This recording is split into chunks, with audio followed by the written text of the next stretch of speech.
ನಮಸ್ಕಾರ. GTV news ಕನ್ನಡಕ್ಕೆ ಸ್ವಾಗತ. ನಾನು ನಿಮ್ಮ ವೆಂಕಟೇಶ್. ಮಾಗಡಿ ಪಟ್ಟಣದ ಎಸ್ಬಿಐ ಬ್ಯಾಂಕ್ನ ಆವರಣದಲ್ಲಿ ಎಸ್ಬಿಐ ಬ್ಯಾಂಕ್ ಮ್ಯಾನೇಜರ್ ಅಶುತೋಷ್ ಅವರ ನೇತೃತ್ವದಲ್ಲಿ ಎಸ್ಬಿಐ ಬ್ಯಾಂಕ್ನ 70ನೇ ವರ್ಷದ ಹುಟ್ಟುಹಬ್ಬವನ್ನು ಆಚರಿಸಲಾಯಿತು. ಈ ಸಂದರ್ಭದಲ್ಲಿ ಎಸ್ಬಿಐ ಬ್ಯಾಂಕ್ನ ಸಿಬ್ಬಂದಿಗಳು ಹಾಗೂ ಗ್ರಾಹಕರುಗಳು ಹಾಜರಿದ್ದರು.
ಅಶುತೋಷ್ ಅವರೇ, ನಮಸ್ತೆ.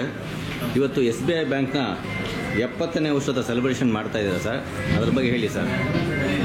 ಅದೇ ಇವತ್ತು ಎಲ್ಲರಿಗೂ ಏನು ಗೊತ್ತಾಗಬೇಕು ಅಂದರೆ ನಾವು ಯಾಕೆ ಕೇಕ್ ಕಟ್ ಮಾಡಿದ್ದೀವಿ. ಇವತ್ತು ನಮ್ಮ SBI ಬ್ಯಾಂಕ್ದು 70th ಇಯರ್ ಆಫ್ ಎಸ್ಟಾಬ್ಲಿಷ್ಮೆಂಟ್ ಇದೆ, ಅದಕ್ಕೆ ಇದು ಕೇಕ್ನ ಕಟ್ ಮಾಡಿದ್ದೀವಿ. ಇದೇ ಥರ ನಿಮ್ಮ ಕಸ್ಟಮರ್ದು ಸಪೋರ್ಟ್ ಎಲ್ಲ ಇರಬೇಕು.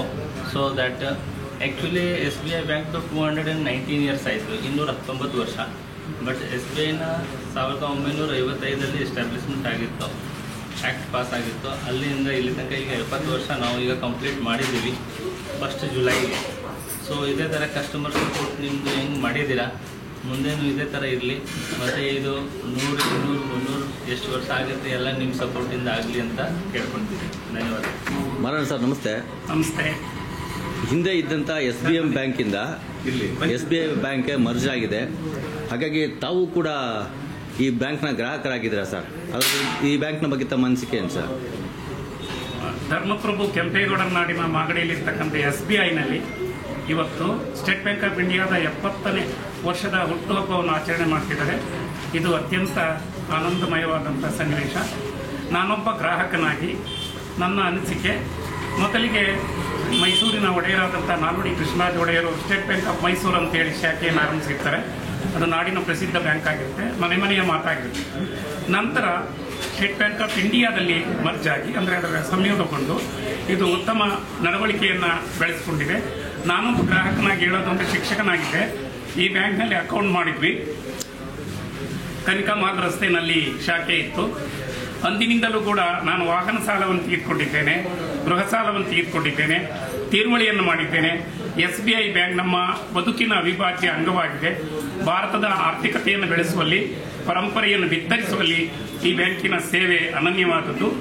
ಇಲ್ಲಿರ್ತಕ್ಕಂಥ ಎಲ್ಲ ಸಿಬ್ಬಂದಿಗಳಿಗೆ ಮತ್ತು ಬ್ಯಾಂಕಿನ ವ್ಯವಸ್ಥಾಪಕರಿಗೆ ಈ ಒಂದು SBI ಬ್ಯಾಂಕ್ ಇದೆಯಲ್ಲ, ಭಾರತೀಯ ಸ್ಟೇಟ್ ಬ್ಯಾಂಕ್ ಅಂತಕ್ಕಂಥದ್ದು ತ್ರಿಕಾಲ ಜ್ಞಾನಿಯಾಗಿ 100 ವರ್ಷ ಇರಲಿ, ಭಾರತದ ಆರ್ಥಿಕತೆಯನ್ನು ಉತ್ತುಂಗಕ್ಕೆ ಕೊಂಡೊಯ್ಯೋದಕ್ಕೆ ಸಹಕಾರಿಯಾಗಲಿ, ಮಾಗಡಿಯ ಮಹಾಜನತೆಗೆ ಈ ಬ್ಯಾಂಕ್ನಿಂದ ಹೆಚ್ಚು ಅನುಕೂಲ ಆಗಲಿ ಅಂತೇಳಿ ಪ್ರಾರ್ಥನೆ ಮಾಡ್ತೇನೆ. ಎಲ್ಲರಿಗೂ ವಂದನೆ, ಅಭಿನಂದನೆಗಳು.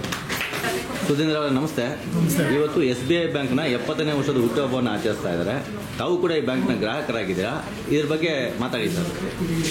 ನಾನು ಈ ಮೊದಲು CB ರವೀಂದ್ರ ಚಕ್ರಬಾವಿ, ನಾನು SBM ಶಾಖೆಯಲ್ಲೇ ಗ್ರಾಹಕನಾಗಿ ಇದ್ದು, ತದನಂತರದಲ್ಲಿ SBIಗೆ ಮರ್ಜ್ ಆದಾಗಲೂ ಕೂಡ ಈ ಶಾಖೆಯಲ್ಲಿ ವ್ಯವಹರಿಸ್ತಾ ಇದ್ದೀನಿ.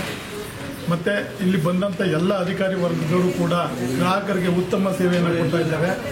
ಆದರೆ ಎಲ್ಲ ಒಂದು ಕಡೆ SBI ಆಗ್ಬೋದು, SBM ಆಗ್ಬೋದು, ರಾಷ್ಟ್ರೀಯ ಬ್ಯಾಂಕ್ಗಳಲ್ಲಿ ಜನರಿಗೆ ವಿಶ್ವಾಸ ಇದೆ.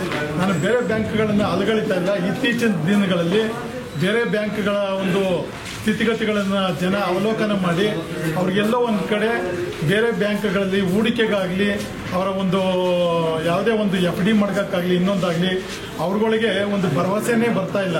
ಅಂಥ ನಿಟ್ಟಿನಲ್ಲಿ ಈ ರಾಷ್ಟ್ರೀಕೃತ ಬ್ಯಾಂಕ್ಗಳಲ್ಲಿ ಹೂಡಿಕೆ ಮಾಡಿ ಅವರ ಈ ವಯಸ್ಸಾದವನು ಕೂಡ ಜನಕ್ಕೆ ಬಡ್ಡಿ ಕೊಡ್ತಾ ಇಲ್ಲ. ಕಾರಣ ಇಷ್ಟೇ, ಬ್ಯಾಂಕಲ್ಲಿ ಮಡಗಿದ್ರೆ ನಮಗೆ 1% ಕೊಡಲಿ, ಅದು ಎಷ್ಟಾರ % ಕೊಡಲಿ, ನಮಗೆ ಬ್ಯಾಂಕಲ್ಲಿ ನಮಗೆ ಸೇಫ್ಟಿ ಇದೆ ಅಂತ ಇವತ್ತು ರಾಷ್ಟ್ರೀಕೃತ ಬ್ಯಾಂಕ್ಗಳಲ್ಲಿ ಜನ ಹಣ ಹೂಡಿಕೆ ಮಾಡಿ ಮತ್ತು FDಯನ್ನು ಮಡಗಿ ಅವರ ಜೀವನವನ್ನು ಸಾಗಿಸ್ತಾ ಇದ್ದಾರೆ. ಇದು ಒಂದು ಒಳ್ಳೆಯ ಬೆಳವಣಿಗೆ. ಅದೇ ನಿಟ್ಟಿನಲ್ಲಿ ನಮ್ಮೆಲ್ಲ ಸಂಘಟನೆಗಳು ಕೆಲವು ಸಂದರ್ಭಗಳಲ್ಲಿ ಇಲ್ಲಿ ಕನ್ನಡ ಬರೋದಿಲ್ಲ, ಕನ್ನಡ ಮಾತಾಡೋದಿಲ್ಲ ಅಂತ ಕೆಲವರು ಹೇಳ್ತಾರೆ. ಆದರೂ ಕೂಡ ಎಲ್ಲರೂ ಕೂಡ ರಾಷ್ಟ್ರೀಕೃತ ಬ್ಯಾಂಕ್ಗಳಲ್ಲಿ ಎಲ್ಲ ವ್ಯಾವಹಾರಿಕವಾಗಿ ಕನ್ನಡದಲ್ಲೇ ಸ್ಪಂದನೆ ಮಾಡಿ ಅವರಿಗೆ ಎಲ್ಲರೂ ಕೂಡ ಸ್ಪಂದಿಸ್ತಾ ಇದ್ದಾರೆ. ಮತ್ತು ಉತ್ತಮ ಸಾಲ ಸೌಲಭ್ಯಗಳನ್ನು ಕೊಟ್ಟು ಅವರ ಬದುಕಲ್ಲಿ ಆಶಾದಾಯಕವಾಗಿ ಮುಂದುವರಿಯುವಂಥ ರೀತಿಯಲ್ಲಿ ರಾಷ್ಟ್ರೀಕೃತ ಬ್ಯಾಂಕುಗಳು ಮಾಡಿದ್ದಾವೆ. ಇದೇ ರೀತಿ ಮುಂದುವರಿಯಲಿ ಅಂತ ನಾನು ಎಲ್ಲರಲ್ಲೂ ಮತ್ತು ವ್ಯವಸ್ಥಾಪಕ ಮಂಡಳಿಯಲ್ಲಿ ಜನರ ವಿಶ್ವಾಸ ಗಳಿಸಿ ಮುಂದಿನದಲ್ಲೂ ದಿನದಿಂದಲೂ ಹೆಚ್ಚಿನ ಒಂದು ಅವರಿಗೆ ಸೇವೆ ಮಾಡೋಕ್ಕೆ ಅವಕಾಶ ಮಾಡಿಕೊಡಿ ಅಂತ ಕೇಳ್ಕೊಂಡೆ. ಮುನಿಯಪ್ಪ ನಮಸ್ತೆ. ನಮಸ್ತೆ. ಇವತ್ತು SBI ಬ್ಯಾಂಕ್ನ 70ನೇ ವರ್ಷದ ಹುಟ್ಟುಹಬ್ಬವನ್ನು ಆಚರಿಸ್ತಾ ಇದ್ದಾರೆ. ತಾವು ಕೂಡ ಈ ಬ್ಯಾಂಕ್ನ ಗ್ರಾಹಕರಾಗಿದ್ದಾರೆ. ಈ ಬ್ಯಾಂಕ್ ಬಗ್ಗೆ ತಮ್ಮ ಅನಿಸಿಕೆ ಏನು ಸರ್? SBI ಬ್ಯಾಂಕ್ನಲ್ಲಿ ನಮ್ಮ ಸರ್ಕಾರಿ ನೌಕರರ ಹೆಚ್ಚು ಸಂಬಳ ಇಲ್ಲೇ ಆಗ್ತಾ ಇರೋದು. ಹಾಗಾಗಿ ನಮಗೆ ಈ ಬ್ಯಾಂಕ್ನಿಂದ ಪರ್ಸನಲ್ ಲೋನ್ ಆಗ್ಬೋದು, ಹೌಸಿಂಗ್ ಲೋನ್ ಆಗ್ಬೋದು, ಮತ್ತು ಎಲ್ಲ ಬ್ಯಾಂಕಿನ ಎಲ್ಲ ಸೌಲಭ್ಯಗಳು ಸಹ ನಮಗೆ ಸರ್ಕಾರಿ ನೌಕರರಿಗೆ ಸಿಗ್ತಾ ಇದೆ. ಹಾಗಾಗಿ ನಮಗೆ ಈ ಬ್ಯಾಂಕಿನ ಉಪಯೋಗವನ್ನು ಎಲ್ಲ ಸರ್ಕಾರಿ ನೌಕರರು ಸರಿಯಾದ ಸಮಯಕ್ಕೆ ಪಡ್ಕೊಳ್ತಾ ಇದ್ದೀವಿ. ಮತ್ತು ಎಲ್ಲ ಮಾಹಿತಿಗಳನ್ನೂ ಸಹ ನಮಗೆ ನಮ್ಮ ಇಲಾಖೆಗೆ ಬೇಕಾದಂಥ ಎಲ್ಲ ಮಾಹಿತಿಗಳನ್ನ ಬ್ಯಾಂಕಿನಿಂದ ನಮಗೆ ಸರಿಯಾದ ಸಮಯಕ್ಕೆ ನೀಡ್ತಾ ಇದ್ದಾರೆ. ಹಾಗಾಗಿ 70 ವರ್ಷದಿಂದನೂ ಸಹ ನಮಗೆ ಈ ಬ್ಯಾಂಕು ಹಿಂದೆ ಹೆಂಗೆ ಸರ್ವಿಸ್ ಕೊಡ್ತಾ ಇದ್ದರೆ ಮುಂದೆನೂ ಹಾಗೇನೆ ಮುಂದುವರ್ಸ್ಕೊಂಡು ಹೋಗಬೇಕು ಅಂತ ನನ್ನ ಒಂದು ಅಭಿಪ್ರಾಯ.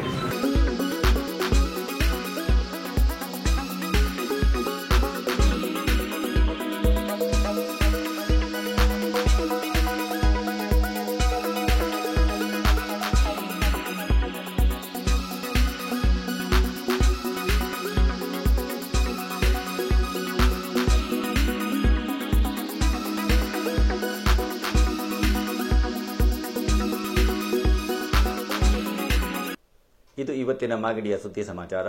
ನಿರಂತರ ಸುದ್ದಿ ಸಮಾಚಾರಕ್ಕೆ ವೀಕ್ಷಿಸಿ ನಿಮ್ಮ GTV ನ್ಯೂಸ್ ಕನ್ನಡವನ್ನು. ವಂದನೆಗಳು.